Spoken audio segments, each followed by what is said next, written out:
The nylon roll used for printing and sealing the pure water, that's something like this. You will need a cylinder that will be used for this printing. Now, similarly to if you are producing bottled water, you will need labels, you will need caps, you will need PET bottles, the preforms, and you will also need a mold and a bottle making machine to be able to support the free flow of production in your factory. So these materials are available and you can get them from suppliers that live close to you. Why I recommend you get materials for production from suppliers close to you is because you can easily have them delivered to your factory. You won't have breaks in production, and if an issue of maybe leakages or you have some defects with the materials that come to your factory, you can easily send them back and get them replaced. But if you are buying, maybe you are buying your nylon rolls from Lagos and your factory is in Abuja or in Nasarawa State, if you are to have leakages or maybe a batch of nylon rolls that come in, there are some tears inside. For you to send it back, the cost of transporting it and having it sent back again will be too much on you. So that's why I do recommend that before you begin production, make sure that the suppliers of your materials are people who are within your factory area so that you can easily get your materials supplied. The next thing is you should have enough water. Enough water. When I say enough water, if possible, have an extra raw water tank. Now, after having enough water stored, it is important that before you begin production, you do water tests. You test the quality of your water at the mouth of the packaging machine. So this is the final product that you'll be packaging, either in your pure water bags or in your bottled water. So it is important that before you begin packaging and before you start producing, you've tested the quality of the water to make sure that it's abiding to the guidelines of safe drinking water. You should also make sure that you have your NAFDAC number and you've done all your government documentations. Now, this is important because once you carry out your product to the market, there are some people, even your competitors, that might want to know if you are truly a registered company. This actually happened with us in our first factory some years back when we started Pure Water. NAFDAC actually visited our factory and we even received a call from Standard Organization of Nigeria that they heard that we've began production of water. We've already done our documentations at that point, so we had nothing to fear. You know, sometimes maybe the people who do your documentation are in Abuja, like with the company that did our documentation was in Nasarawa State because our factory was in Nasarawa State. But the NAFDAC agency that actually came to visit our factory due to the call which they received was the NAFDAC agency from Abuja. So it is important that you have all your documentations, all your paperwork, and you make sure that you are producing according to the requirements of NAFDAC. There's a video of the seminar which I attended for the Association of Table Water Producers where they give instructions, and these were NAFDAC staffs themselves and staff of the Standard Organization of Nigeria. So they gave a lecture on the best practices for producing water.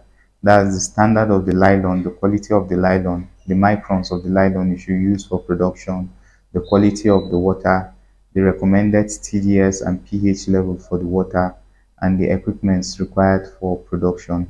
So if you haven't watched that video, I'll leave a link to the video in the description so that you can watch it and also learn more from that video. So after you've done all your documentation and you've done all the process that has to do with NAFDAC registration, you should also make sure that before you begin production in your factory, you should always do backwashing. So the backwashing is the process of flushing out old remnants of water that was produced the previous day, maybe 2 days back. You need to have fresh water in your tanks before you begin production. You know, we call it pure water. And one way we can make sure that the water we are consuming is actually pure is for it to be freshly packaged. So when the water has gone through the reverse osmosis machine and has entered the treated tank, immediately you should package the water and actually have it stored or delivered to the market. Because that period of time where the water is in the tank, maybe you didn't produce for 2 days or 3 days, you know, there are some bacteria or some things that might contaminate the water within that period, even if you've already done all the treatment process as at that point. So that's why it is always recommended for factories to do thorough backwashing for at least 15 to 30 minutes before you begin production. Also make sure that the production room is clean. So make sure that where you are producing the water is in a clean environment. Make sure there is cross ventilation and everywhere is neatly dried.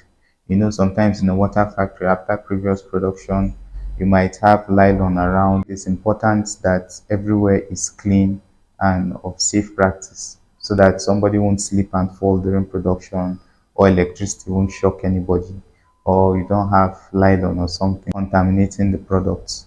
You should also be aware that during production, electricity can disappoint you. Like now in this factory presently, there's electricity, but anytime now, NEPA can just shock us and take the light. So if you are in a tight schedule and you're trying to produce water that is supposed to be delivered, or maybe people just made requests and they are waiting for you, you should make sure that you have backup electricity in your factory before production. So this could either be a standby generator or having solar installed in the factory. By having these two things, it will make sure that by the time you begin production, you don't have breaks in your production and you won't disappoint your customers. You should also make sure that in your factory premises, at least try and have an accommodation. Why this is important is because sometimes your operators might disappoint you. Now, if you are calling somebody from afar to come and help you with production, maybe you're hiring an operator, if they are not within the premises, because of the uncertainty of electricity, sometimes maybe when there's no light, they'll say, okay, let them go out for another job or maybe have lunch or something. And when they bring the light again, before you call them and say they should get to the factory, maybe as they are coming, NEPA have carried light. We've experienced that before. In short, countless times we've experienced it. So the best resolve is to have an accommodation. Like now, we have an operator now. Immediately I finish recording this video, he will come and begin production. He's warming up the machines. So it is good for you to have an accommodation and a place within the factory where you can have your staffs around so that they can be monitoring the equipment and make sure that everything is going according to procedures. The next thing is to make sure that you take record of your products. Now, if you are starting fresh production, you should also make you should always make sure that you've taken stock of the products in the finished production so that your fresh production won't mix with your old production, and it will help you with proper accounting. Sometimes if they produce new batch and you already have existing stock in the market, it can be easy for people to manipulate your finished product room, maybe sell extra bags and mess up your records. So it is good to make sure that you have somebody who will take responsibility of monitoring the stock and the products you have in the factory before fresh production. And if it is a new factory, you haven't done any production before, you should make sure that before you begin any kind of production, you've flushed all your equipment, you've done all the test run, and you've made sure that everything is going according to the procedure laid out by NAFDAC and SON, the Standard Organization of Nigeria. Also try and train people. Like we said, the operators do disappoint sometimes. So if you have somebody that you are training in the factory, somebody who is also learning the process, it will help you in times of need. If you are operating a new factory, you should make sure that before you start production and distributing your products, you've already established a customer base. You already know where you would supply your products. At least there should be some initial marketing from your own end, from people who will buy your products, so that you won't launch your products and just be driving around wasting fuel looking for who to buy. If it's a new product, people are still not trusting, or people are still wary of buying new pure water in the market. But if you do initial marketing, you let people know that you are producing standard water and you are doing everything according to the guidelines of NAFDAC, you will see that by the time you push your products in the market, you will get buyers and you will have people who will even help you sell as redistributors. So these are the basic tips I have for you before you begin production of water in the market.